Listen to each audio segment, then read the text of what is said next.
All right, guys, I'm going to talk to you guys about building some trailer ramps. I've already built them, but you can learn from my mistakes.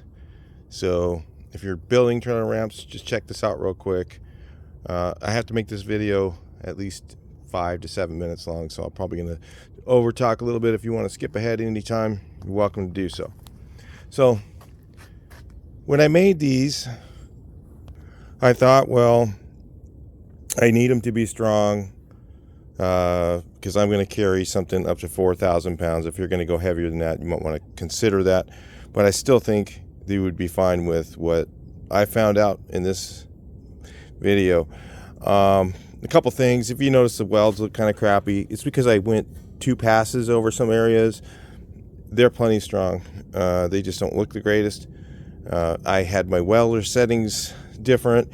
Finally, I figured out that the welder, every time I turn the wire up, it has a synergic setting, so it would reset my wire speed. So it's kind of, so I couldn't see very good to see the numbers. So anyway, finally, when I got the welder settings right, obviously some of the welds look way better, like right here, right there, look a lot better. So anyway, but everything's plenty strong. So anyway, a couple things that I was thinking about when I made these. I made them so that these will hook on the back like that. So I had to cut them at an angle. I put a piece of angle iron on here, okay, and I put a piece of angle iron on the trailer. This is all going to be wood right here, so this will lock in, so that when you drive a car up, your ramp doesn't slide out of the way.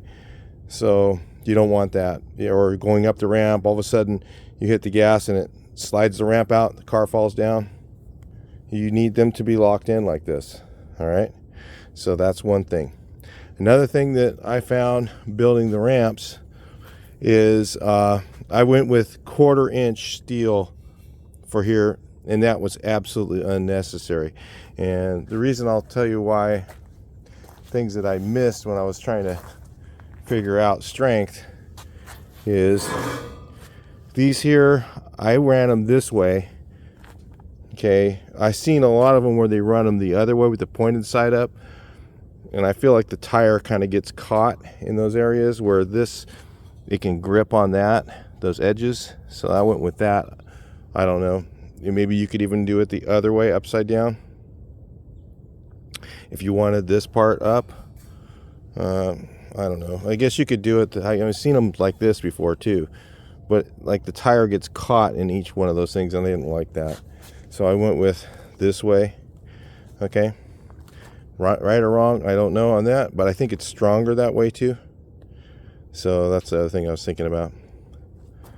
So one of the things I missed is, well, do you need to weld here, don't I? Missed a spot. Anyway, one of the things I missed was when you weld it here and you weld it here, you weld it here and weld it here, and you weld it there on the point, okay, is that changes the span. Because now, instead of the span being from here all the way up to there, these are like gussets along the way. So you don't really need as strong of angle iron as what I have. So using 1/4 inch was probably a mistake. I think if I did these again, I would use 3/16, and it'd be plenty strong. I didn't use 3/16 because I thought, well, a ramp that long might bend. But when you add this, and you weld here and here and here, and here and here and here, it shortens the span and puts like gussets all the way along there to make it stronger. Now, I didn't think about that. Well, these are just, ghosts or whatever, but they really add to the strength of the length of that. So if you're making these kind of ramps, those are things you might want to think about, and things you might want to do it. Personally, I used a plasma cutter, so I'm going to go through and cut off the ends here, and then I'm going to cut this at an angle so that this doesn't embed into somebody's driveway or concrete or in asphalt. So I'm going to cut these and clean them up. They're not quite done yet. A couple things. That's those things I was just thinking about. You might want to consider when you're making these. Again, this was hard to cut. I have a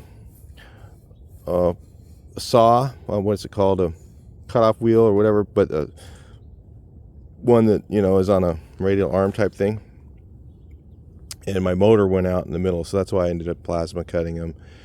So yeah, they come out kind of rough. Here's how you deal with it. Turn it over. Now you don't see it. Right? Gone. But as long as it's strong enough, that's the main thing. So I think that this is a good design. Let me know in your comments if you think there's a better way to do it. But because you need something that grips, and this with my foot, it grips really good, and it has enough span between here and here that your tire doesn't get kind of caught in there like the other ones do. So yeah, that's the way I did the ramps. And I went with 5 feet, and being down here, okay, this isn't level. If you might want to go to 6 feet. So the other thing I was thinking is they sell these in 24-foot lengths instead of 20-foot. And if I went with the other one, I could have got the 24-foot length, which they give you a couple extra inches on that. They don't give you exactly 24 feet. They give you 24 feet and a couple inches to make up for the cuts.